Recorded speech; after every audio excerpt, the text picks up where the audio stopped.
Welcome, everybody. I'm Angela, one of the planners um, for this conference. Glad that you are all here. Just as a reminder, mute your mic. Enter your full name and the institution. If you haven't already done that in the chat, that is how we're keeping attendance. Wanted to let everyone know that the Keynote address is a new feature to the conference. This is its third year, but it's our first year for having a Keynote address. And it offers a new dimension for professional development for tutors. So without further ado, I will turn over the stage to South Texas Supplemental Instruction Mentors, Emily Jimenez and Julisses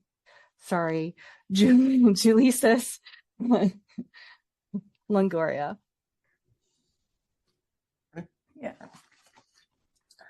Hello, everyone, and thank you all so much for being here.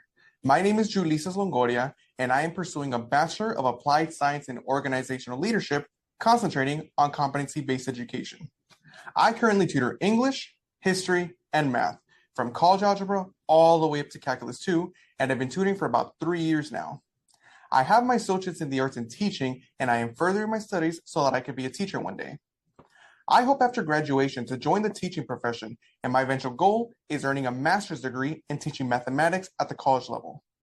My commitment to the mentoring role of an SI leader leads me to create collaborative group learning environments and facilitate sessions in which every student feels comfortable sharing with their peers and contributes equally to the process.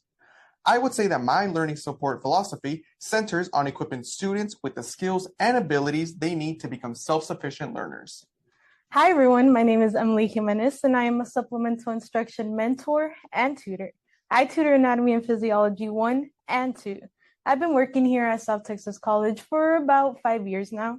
I also work at a high school. I'm constantly surrounded by students of all ages. I hope to challenge my fellow educators to expand their learning experiences and passion while making learning effective and safe for every type of student. We both work as tutors at South Texas College, specifically in the Centers for Learning Excellence, or CLE for short.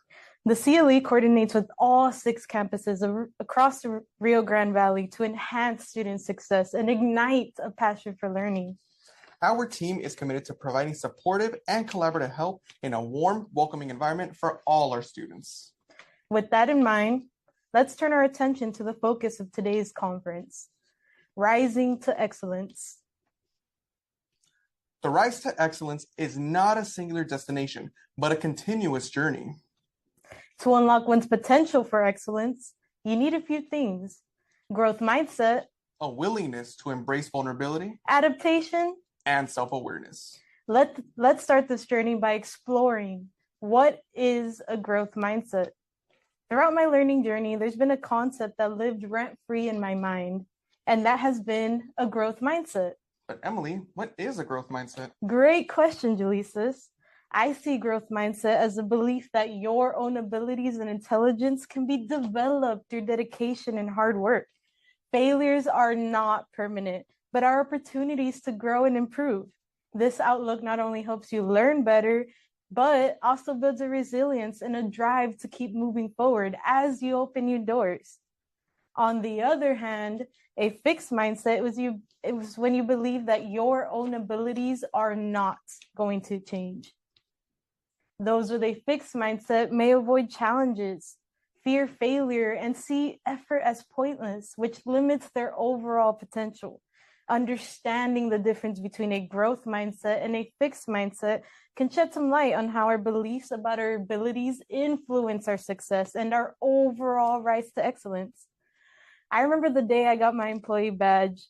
It was an absolute game changer. I felt like I could help anyone with anything. After acing my anatomy class, I felt like I had conquered the subject and could take on the world. My sessions were focused on my knowledge and my understanding of the material. I would pick topics that I knew well and could explain easily. This would make me talk most of the time during my session. I just love sharing what I know. but there was always that pesky chapter 2 chemistry. And don't get me wrong, I am a bio tutor, but chemistry has always been challenging for me and is the one chapter I usually rush through. A student asked me what the difference between a polar and nonpolar covalent bond was, and I froze. I felt myself start to turn red and want to hide. I really didn't want to be wrong. My mind raced to all the information I had, but I came up empty. For the first time, I found myself unable to provide an answer, and that's when doubt crept in. I did my best to explain and simplify the concepts that I knew, but just like me, my students were still confused.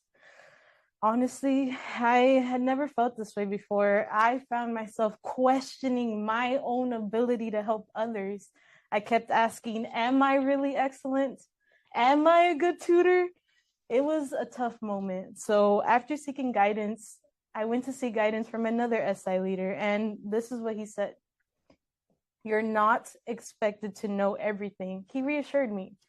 The key is nurturing a growth mindset to show the students it's okay for them to struggle. Learning is a journey and not a destination. I realized by focusing on the topics I was already comfortable with and could explain well, I limited myself and missed opportunities for growth and new challenges.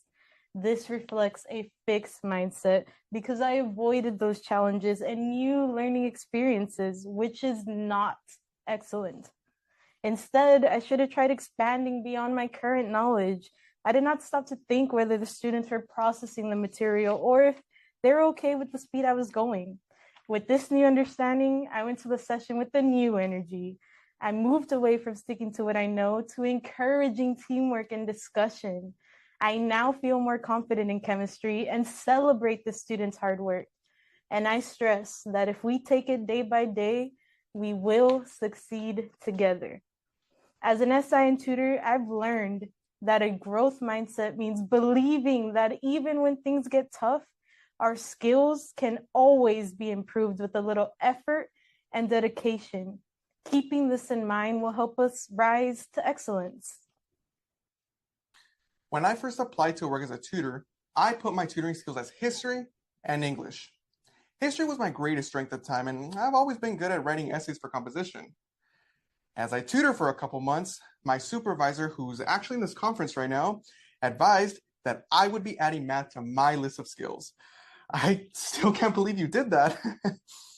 But with math being added to my skills, my nervousness immediately took over. I struggled a lot with math in high school, and I only started to do somewhat well in college.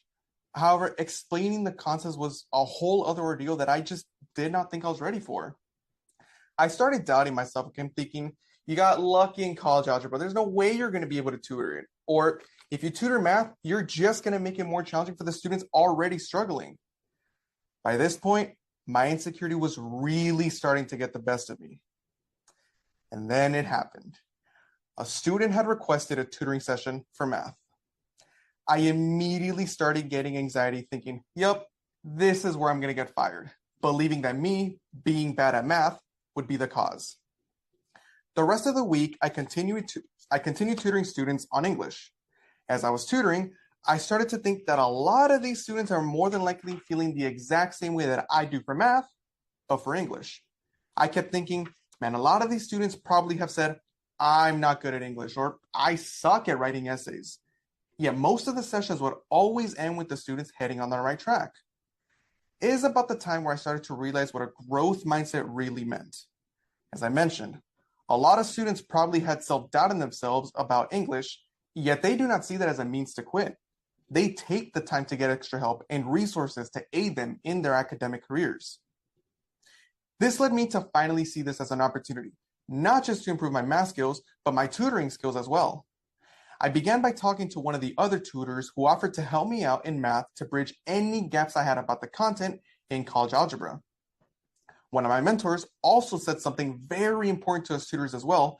Emily also said it just a few minutes ago. We do not need to know everything.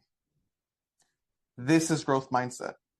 There are going to be times where we get a unit we may not be familiar or strong in. That is okay. We are allowed to reach out for help and not feel as though we're alone. I finally got to the math tutoring session, and it went so much better than I expected. The unit that we covered was not something I was very strong in, but it was enough to where the student and I worked well to figure it out together. I started getting more and more math sessions, and I found myself enjoying them more and more. So much so that I decided to further advance in my own studies, and I've taken pre-calculus, calculus 1, and calculus 2. I now tutor those subjects as well, and I honestly fell in love with them. When I see I get a tutoring session with Cal 2, I immediately get this smile on my face. Basically, having a growth mindset allowed me to explore a subject I never thought I would get good at, let alone enjoy it. By consistently allowing our growth mindset to grow, lead us towards new experiences, we rise towards our path to excellence by allowing ourselves to grow. Excellence itself isn't just a huge end-all victory. Growth mindset helps us embrace our struggles, learn from our failures. Each individual victory we make along the way makes us excellent. While I've made significant progress, excellence is an ongoing pursuit. There will always be new challenges to overcome, new skills to acquire, and new heights to reach. This is what makes the journey so exciting and fulfilling. That journey and building up to it is what makes us excellent. But growth mindset is only one of those things on that journey towards excellence. We also have to embrace vulnerabilities, don't we, Julisses? Of course, Emily. Vulnerabilities is another very important element. One of the toughest challenges that I've seen new tutors experience, something that I dealt with myself, is the fear of being wrong. In a tutoring session, how do we react when a student presents a question that we've never seen before or it had been a long time since we've seen it?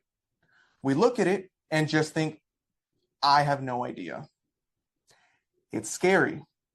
It is scary the first time, and it will be scary the second time. That feeling will not go away unless we truly embrace that fear. When I was tutoring a class, some students were asking me questions about their work. As a tutor, I still did not want the students to not know that I do not know everything. With my fear of not wanting to appear wrong, I would rely on an AI math tool to help me out be better prepared. An instructor noticed the tool and loudly told the class in an upset tone to not use any sort of math AI in the class. And I froze. I froze because now I have to approach these students without the crutch that I had before. No one wants to appear incompetent, and I wanted to feel like I am an expert in this course. But then I really started to think to myself, I was beginning to think that my fear was hindering my path towards excellency. A student making mistakes is precisely how they learn. So why should we be any different?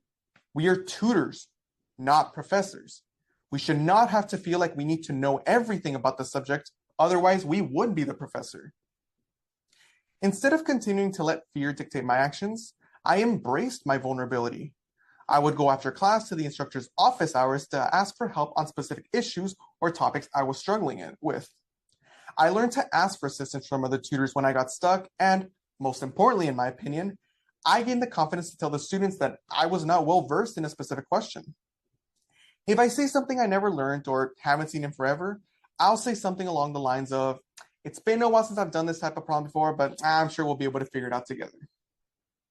Till this day, that line has not caused any issues and sets good expectations for tutoring sessions.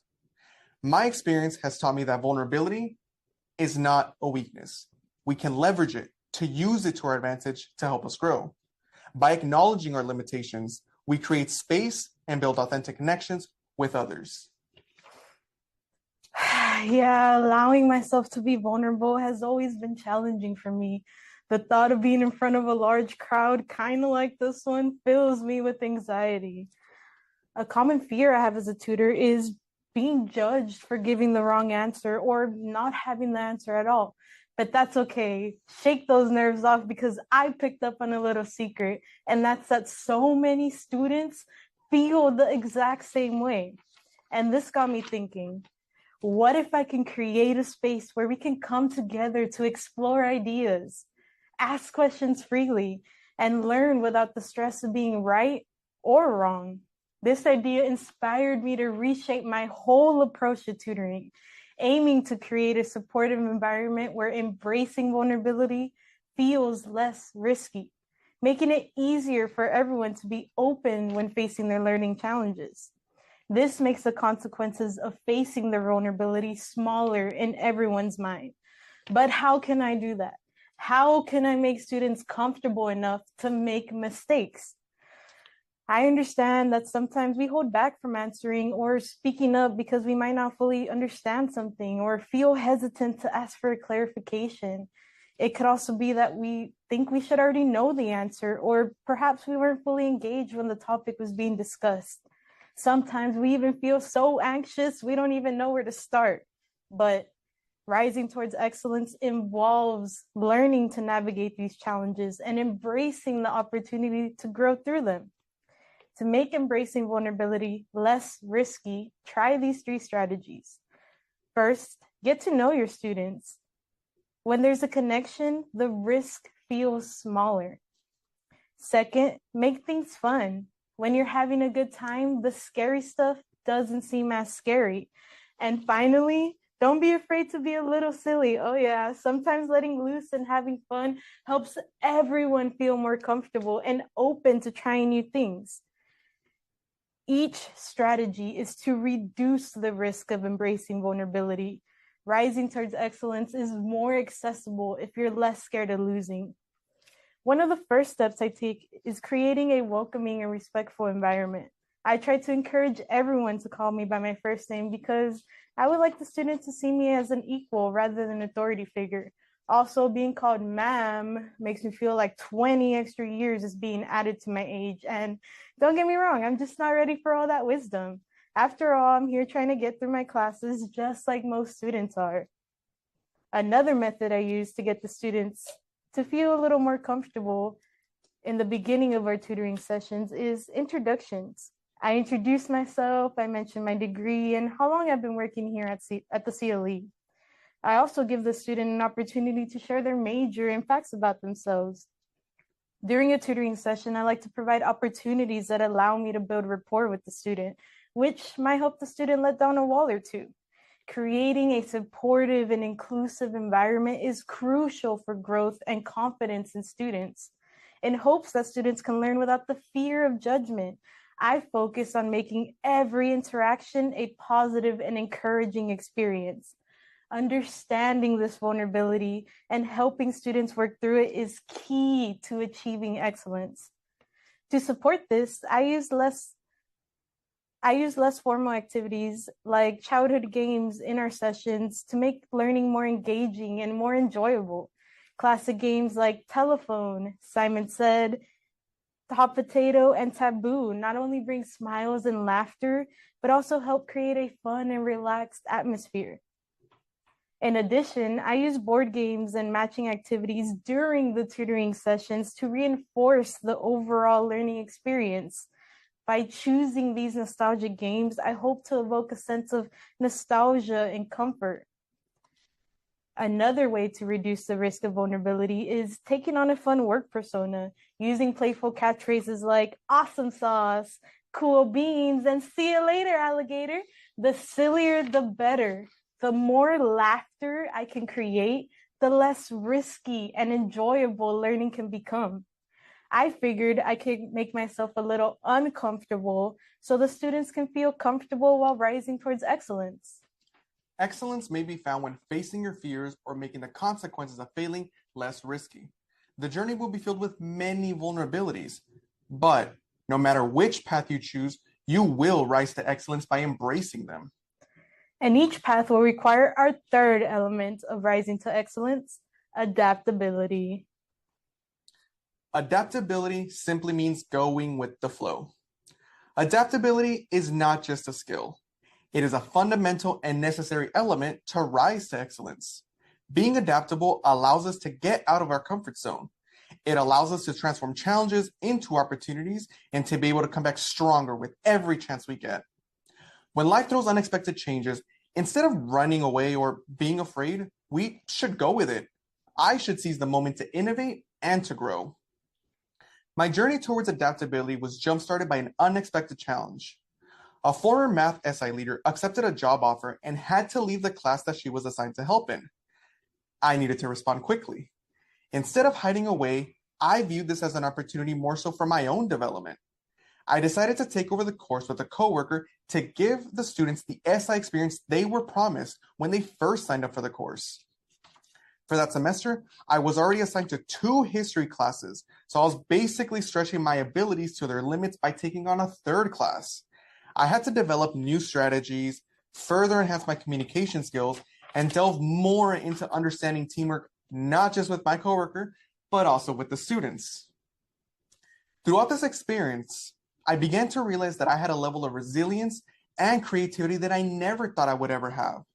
I started to realize that adaptability is not about conforming to circumstances, but about shaping them to align with one's goals. It is about following that uncertainty and turning it into something I can take advantage of. By engaging a mindset of adaptability, we do not just get through a change, we thrive in it. As I mentioned, I already had 2 history classes and now I have a 3rd class. Not only is it an extra one, but it's also a different subject.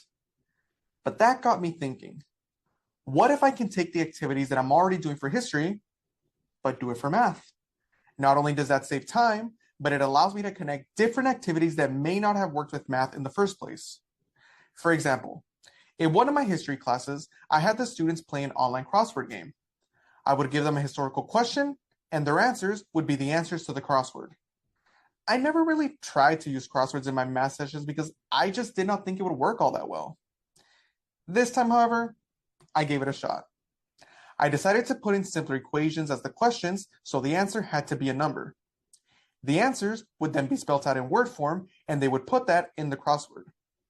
And to my surprise, it worked really well. It worked out so much better than I expected, and I started to implement those activities into my future math sessions. I adapted so many history activities into my math sessions, which helped reduce a lot of my stress in my planning and allowed for a smoother semester. Ultimately, adaptability is the cornerstone of excellence.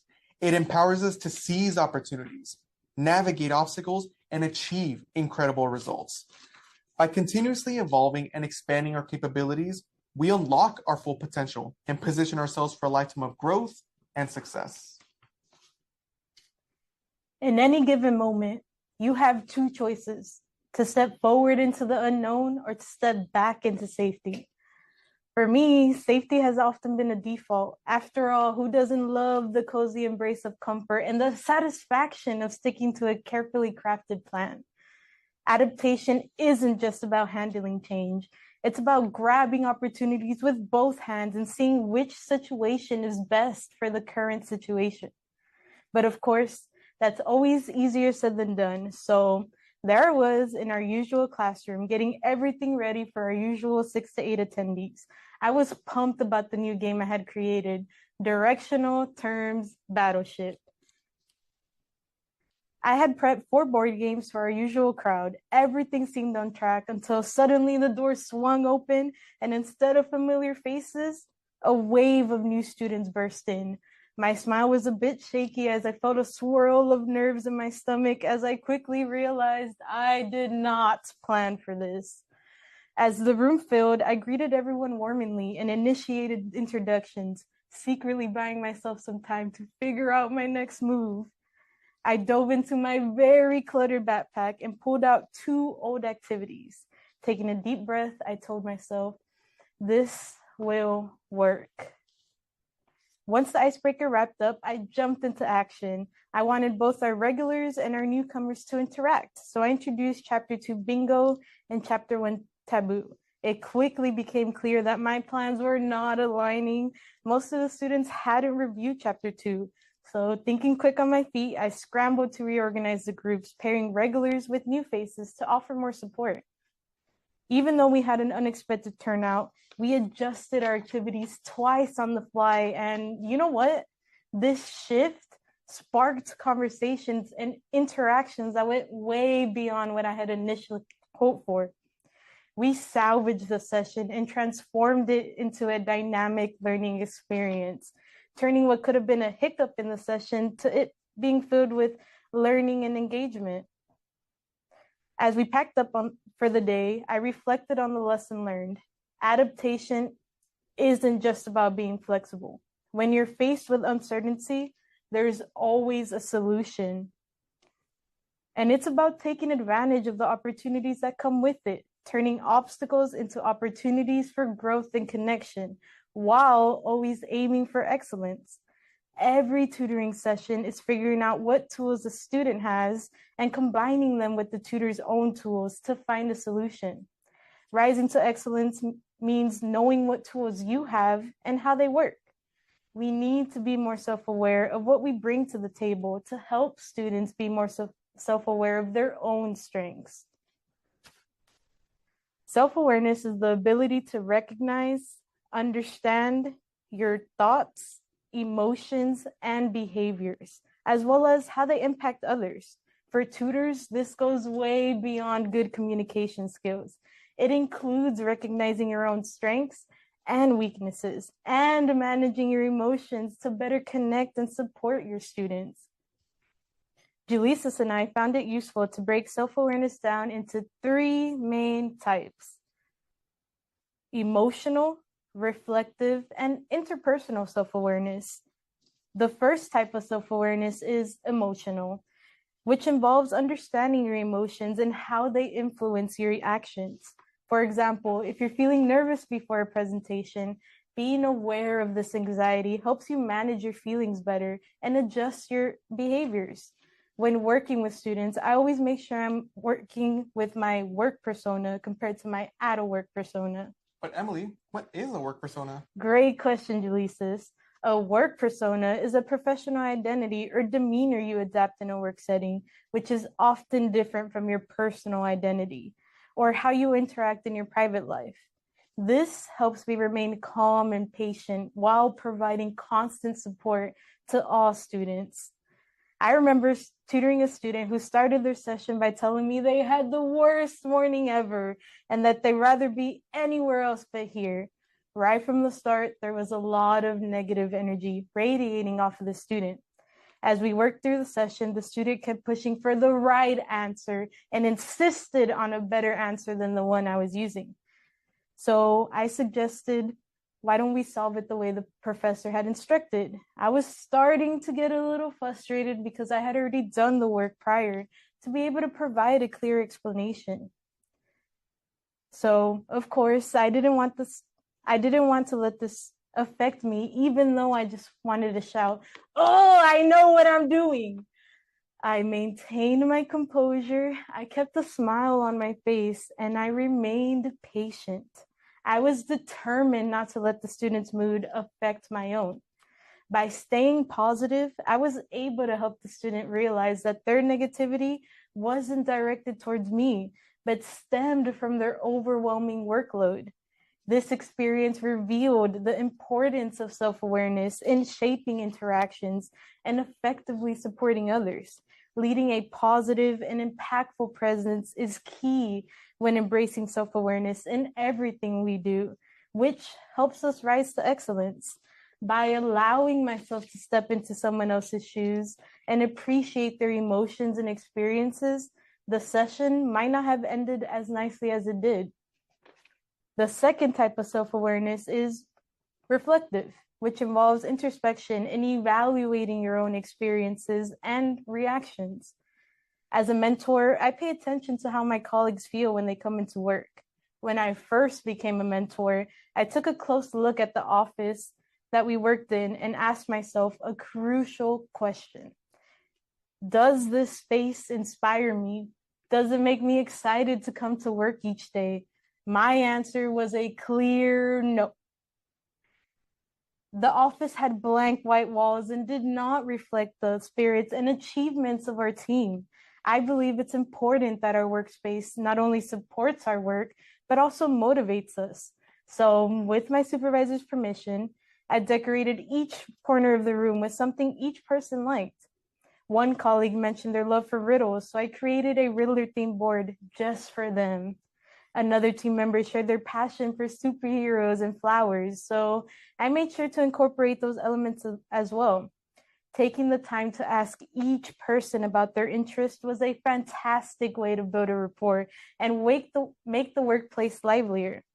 All of this made me more self-aware of the kind of environment I want to work in and the kind of tutor I aspire to be. This is the importance of self-awareness on the journey to excellence. Understanding your own style and strengths enables me to more effectively impact, inspire, and guide my team. By staying in tune with ourselves, we can create an environment where everyone can thrive and collaborate effectively. The third type of self-awareness is intrapersonal, which focuses on understanding your inner self. It makes you self-aware of your own thoughts, feelings, motivations, and values. This means being aware of your personal strengths, weaknesses, preferences, and goals. Self-awareness is the compass guiding us towards excellence. It's the ability to recognize our strengths and how to leverage them in unexpected ways. While I excelled in mathematics, my role as a tutor for undergraduate English composition courses unexpectedly shaped my own academic journey. Self-awareness is recognizing what tutoring is doing for me and how it has shaped and improved upon myself. I became more aware of how my tutoring work was helping me not just in my work life, but my personal life as well. Since I started tutoring in the fall of 2021, I tutored many English students as well as review a ton of papers online. After many hours of reviewing student essays, I expanded my own critical thinking, analysis, and writing skills. Although I was strengthening them, I did not think they would really apply to courses outside of composition. However, I became more aware of how those skills I built up from tutoring have basically carried me through my own business management program. The courses within this program have some of the most vague and challenging prompts for essays that I have ever tackled. And yet those skills that I strengthened in my tutoring sessions have allowed me to basically breeze right through them. I've heard how some students have take such a long time filling out just one essay, yet I can finish one from scratch in about a day or two.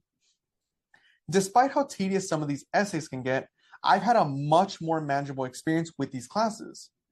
I realized that my tutoring experience did not just make me a better writer for English. I became more self-aware that I was better equipped with a toolkit of skills that can be applied to a variety of courses.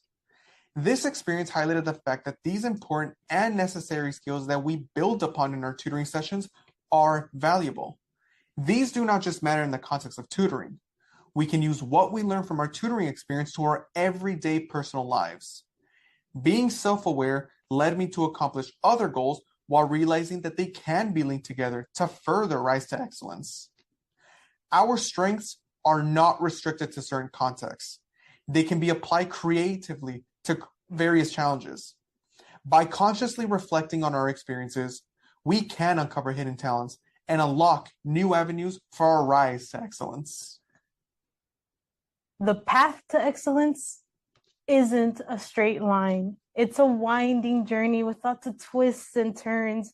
We've explored how a growth mindset, embracing vulnerability, adaptability, and self-awareness all play crucial roles in this journey.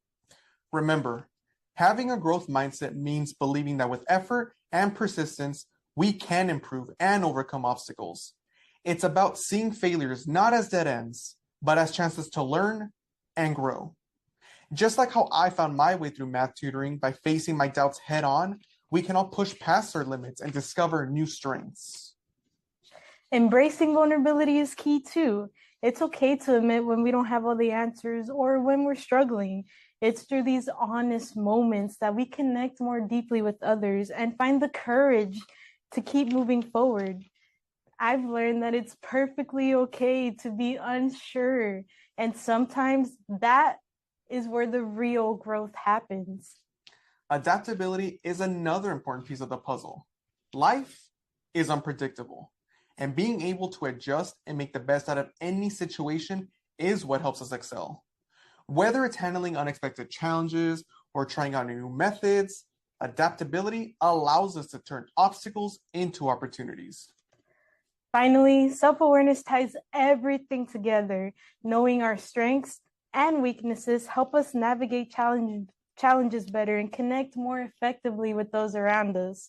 While being self-aware of our growth allows us to continuously adapt and improve, it's about understanding ourselves so we can impact others positively and build a supportive environment for everyone. So, as we move forward, rising towards excellence is not a destination, but a continuous process of growth and adaptation. It is about embracing challenges, learning from our experiences, and constantly striving to be better. Each step we take, each challenge we face, and each lesson we learn brings us closer to our own definition of excellence. Embrace challenges with a growth mindset, face vulnerabilities with courage, adapt to change with flexibility, and be self-aware to guide ourselves and others towards success. We empower ourselves and those around us to achieve remarkable success and fulfillment. Remember, excellence isn't a final destination. It's a continuous journey of growth, learning, and making a difference. As we continue our journey for growth and excellence, we're grateful to have you with us. We, Emily and Julisses, thank you for joining us today. Let's carry these insights forward as we continue rising to excellence in all our endeavors. Thank you. May I just say, awesome sauce. Good work.